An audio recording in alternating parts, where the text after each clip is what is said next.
Well, first of all, let me start with, they were the first beer company that we really did business with. They're our first real big sponsor when we were getting started, and now we're back with them.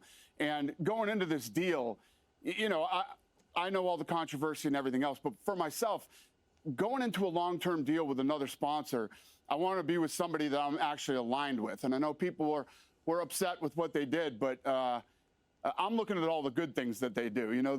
They employ 65,000 Americans. They have thousands of vets that work for them. They spend $700 million a year with U.S. farmers using their crops to make their products, and many, many other great things that Anheuser-Busch has done in this country. And those are the things that I'm focused on. When I look at a long-term sponsor that's going to be, we're going to do a 6-year deal here. I want to be with somebody that I'm aligned with. All those things that I just mentioned to you are what I'm all about. And not to mention, they have this thing called Folds of Honor. I'm very big into law enforcement and military. And over the last, I don't know how many years, they've spent like $45 million taking care of, these servicemen and first responders who have died, taking care of their families, scholarships for their kids and things like that. So I am very aligned with Anheuser-Busch. Final last words. I'm very aligned with Anheuser-Busch. So, guys, as you know, it's probably been breaking news.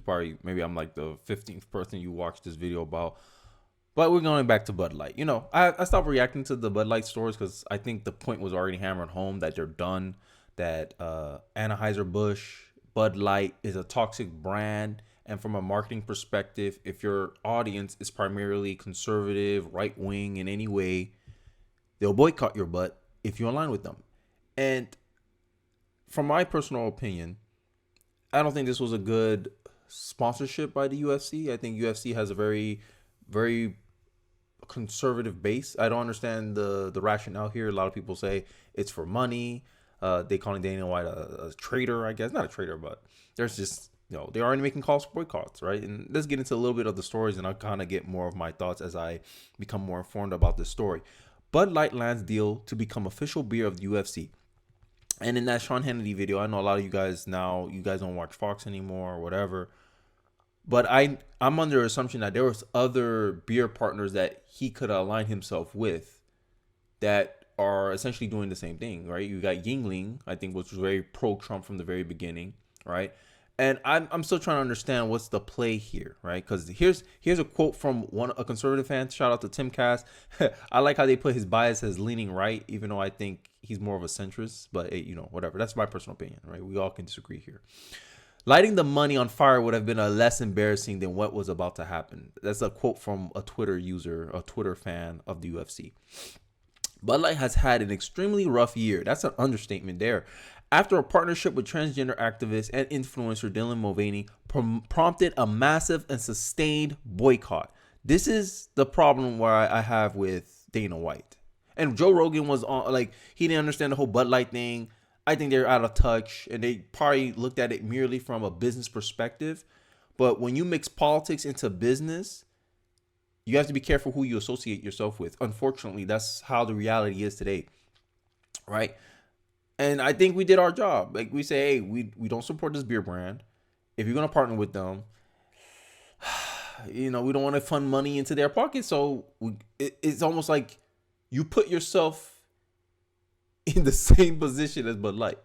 Like I think Anheuser-Busch has not gotten the message yet. I think they actually believe, and I think this is what a lot of people in the media, these business tycoons, the people who are considered themselves the ruling class, the leadership class of America, they think the common individual, the common American, have such a short attention span, such a short memory, that they're going to think, oh, we can just do whatever we want. Oh, it's eventually going to blow over. I mean, I don't know how many times they have to prove this to them, but hey, I guess you got to prove them wrong again. I don't really care about the UFC, so I'm not going to personally call for a boycott because I never really watched UFC. I think the last time I watched UFC was for Conor McGregor, and after that, I haven't really been keeping up with it. So, hey, I digress. Liberals later joined the boycott after claiming that the brand did not do enough to defend the TikTok celebrity. We're calling people on TikTok celebrities now. How times has changed. The UFC partner is scheduled to begin at January 1st. So, January 1st, you already gave us a date to boycott all this stuff, bro. Will Dylan be the ring girl? Oh my God, you guys are savage. According to press release from the company, with the sponsorship in the U.S., Bud Light will bring easy enjoyment to 21 plus fans, 21 and up fans with 360-degree programming, including custom social and digital content, broadcast integration, and on-site presence, and more. Right? Like, I think Bud Light's trying really hard to win back their audience, but I think it's just tone deaf at this point. It's like, hey, we want an apology, we want some accountability, right? And they kind of did all the accountability stuff under the ropes because they didn't want to trigger the loud people of the base, aka the liberals, aka the progressives, aka the lefties. They don't want to piss them off, so they didn't do any of this stuff publicly. And the conservative base that boycotted them wanted them to do it publicly. Essentially, Bud Light didn't want to pick a side. So it's still trying to play both sides. It's trying to still say, hey, we're going to sponsor pride events, and then we're going to go into this part. Like, no, I think conservatives are done, right? And I think all the traditional conservatives, right, Sean Hannity's of the world, they're saying this as, we shouldn't be trying to boycott businesses. End of the day, that's capitalism. Freedom to buy, freedom to sell, and freedom not to buy. And if you're doing something that the customer does not value from you, however they may decide to make the decision, whether it's they don't like the product, whether they don't like the branding of the product, that's their freedom to do that. And I think boycotts is the most, like, it's freedom of speech in a way. It's the least violent way to get your point across to a company. Hey, I don't want to support you anymore. And as a business owner, you should be like, hey, that is your right to not to buy from me, just like it's a business right not to sell to you, right? That's what a lot of liberals use to justify censorship on these social media platforms, right? Now, when we go off and build our own thing, that's when problems arise. Oh, it's not fair. You could build your own thing. Like, I don't understand this thing from more of the traditional Republican-esque people, like the older crowd. Oh, we shouldn't be boycotting these companies. They did something we didn't like. They're pushing a social message that we don't agree with. And you want us to keep funneling dollars in there? This is why conservatives lost the culture to begin with, because they played games like this.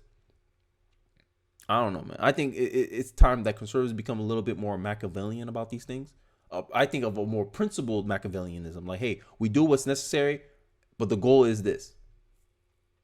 I mean, let me know your thoughts in the comment section, right? This includes prominent branding inside the octagon at every UFC brand. Oh, shoot. They really, I think this is the worst decision that UFC can do. I think UFC would have had a better odds of partnering with someone else, not Bud Light, because Bud Light is not going to learn this lesson. I mean, I think they paid $100 million for this, if I remember correctly. UFC Chief CEO Dana White said in a statement, Anheuser-Busch and Bud Light were UFC's original beer sponsors more than 15 years ago. I am proud to announce we're back in business together. There are many reasons why I chose to go with Anheuser-Busch and Bud Light. Most importantly, because I feel that we are very aligned when it comes to our core values and what the UFC brand stands for. Obviously, people are not going to take that well. They're going to say, oh, so you're aligned with men can be women and women can be men? You're aligned with, people are going to take that to steer it somewhere else.